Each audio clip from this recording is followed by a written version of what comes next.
Donc, dans le laboratoire d'aujourd'hui, ce qu'on va voir, c'est comment résoudre et analyser complètement un transistor en montage Darlington. Donc, ce qu'on demande ici, on est seulement en tension DC. Ce qu'on demande, c'est de trouver les tensions de base émetteur-collecteur pour le transistor 1 et pour le transistor 2. Donc, on va commencer avec la section la plus simple, ce qui est branché directement au ground. Donc, on sait donc que la tension émetteur 2 est au ground, donc va être à 0 V. Grâce à ça, on peut savoir que la tension base 2, qui est toujours 0,7 V de plus, va être à 0,7 V. Puisque la tension base est connectée directement à l'émetteur 1, on peut dire que la tension base 2 est égale à la tension émetteur 1. Ce qui va nous permettre de connaître la tension base 1, qui va être la tension émetteur 1 plus 0,7 V. Donc, on va aller chercher 1,4 V à la tension base 1. Donc, à ce moment-là, on a déjà 4 tensions d'établies. Ce qui va nous rester à établir à ce moment-là, c'est le courant de base 1 pour pouvoir connaître nos courants collecteurs. Puisque ici, on est dans un montage émetteur commun, ce qui va contrôler le courant dans notre collecteur, c'est le courant à la base. Donc, pour trouver notre courant à la base 1, il va falloir trouver la tension sur la résistance RB divisée par RB.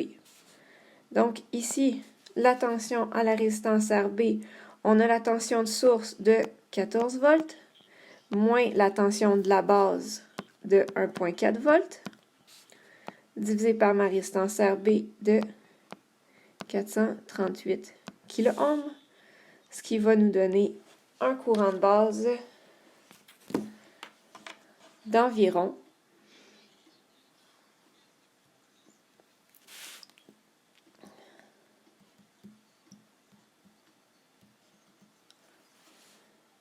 28,77 microampères.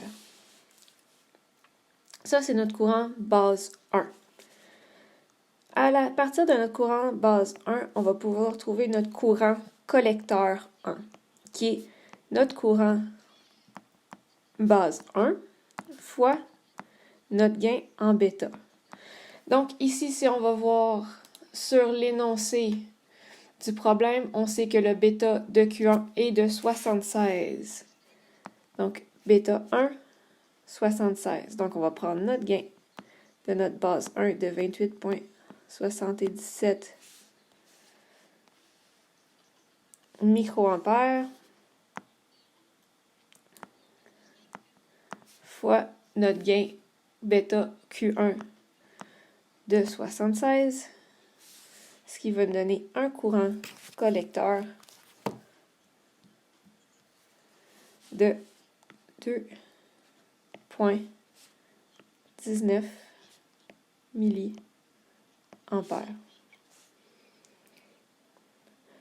Donc, on connaît notre courant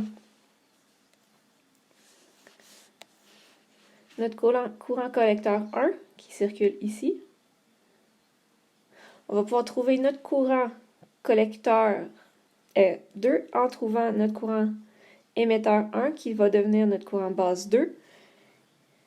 À partir duquel on va pouvoir trouver notre courant collecteur 2. Il va falloir les additionner, les deux courants. C'est ce qui va nous permettre de passer le courant dans notre résistance, connaître notre tension collecteur à ce moment-là. Donc, on peut trouver le courant émetteur 1, qui est la somme du courant collecteur 1, plus le courant base 1. Donc, on a 2,19 milliampères plus 28,77 microampères qui va faire une mini différence qu'on pourrait même considérer en réalité comme négligeable à ce moment-là.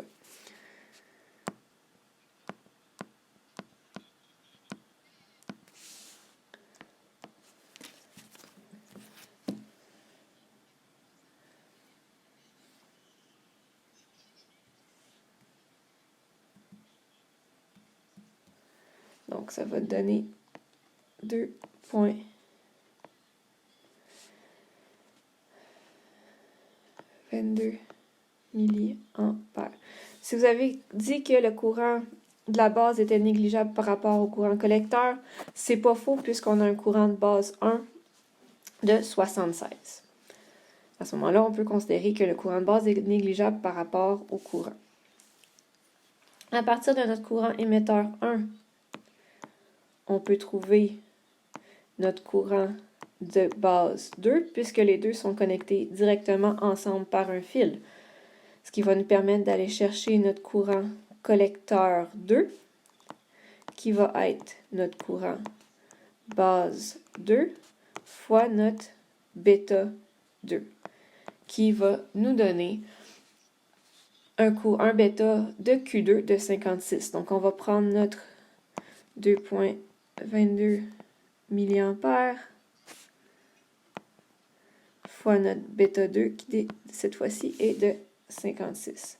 Ce qui va nous donner un courant collecteur 2 d'environ 124,25 milliampères. Je vais effacer le petit point ici, en espérant qu'il y a juste envoyer ça. OK. Donc, à ce moment-là, on a notre courant collecteur 2, on a notre courant collecteur 1.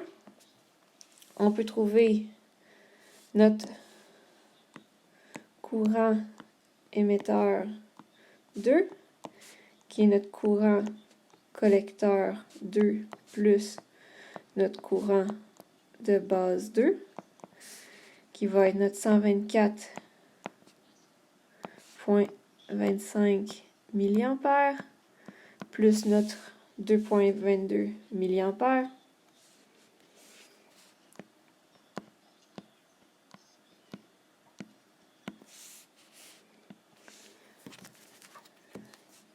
Ce qui va nous donner à ce moment-là un courant émetteur 2 de 126,47 milliampères. Qu'on aurait encore pu, une fois, juger comme négligeable dans cette situation-ci. Donc, maintenant qu'on a les courants qui circulent dans chacun de nos transistors, on va pouvoir aller chercher le courant qui va circuler dans notre résistance au collecteur. Le courant qui va circuler dans notre résistance collecteur va être la somme du courant collecteur 1 et la somme du courant collecteur 2. Une fois qu'on a ce courant-là, on va pouvoir aller trouver la chute de tension occasionnée dans la résistance collecteur qui va pouvoir nous donner la tension collecteur 1 et 2 puisqu'ils sont branchés au même endroit. Donc, pour trouver notre courant collecteur total, il suffit d'additionner courant collecteur 1 et courant collecteur 2.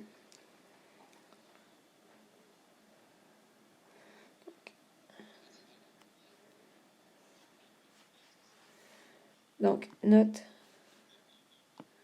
courant collecteur total, il s'agit de notre courant collecteur 1 plus notre courant collecteur 2.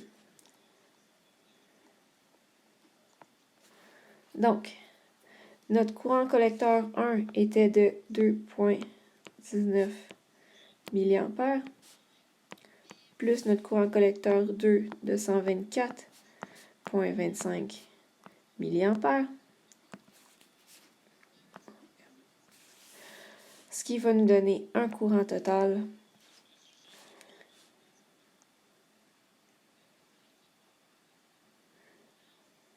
de 126,44 milliampères.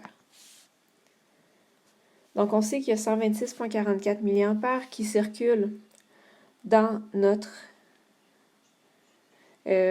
résistance collecteur. Donc, on est capable de trouver la chute de tension dans la résistance collecteur de 60 ohms. Donc, la chute de tension dans notre courant, dans notre résistance collecteur de 60 ohms, c'est notre courant dans notre résistance fois notre résistance. Ici, le courant de notre résistance, c'est la même chose que notre courant collecteur total. Donc, on a 126,44 mA qui circulent dans notre résistance de 60 ohms. Ce qui va nous donner une tension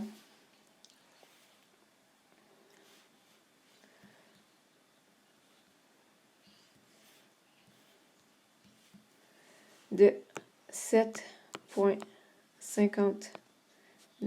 volts de chute de tension dans la résistance. Donc, pour trouver notre tension collecteur 1 et tension collecteur 2, puisque les deux sont branchés ensemble, il faut faire notre VCC moins la chute de tension dans le collecteur. Donc, notre VCC qui était de 14 volts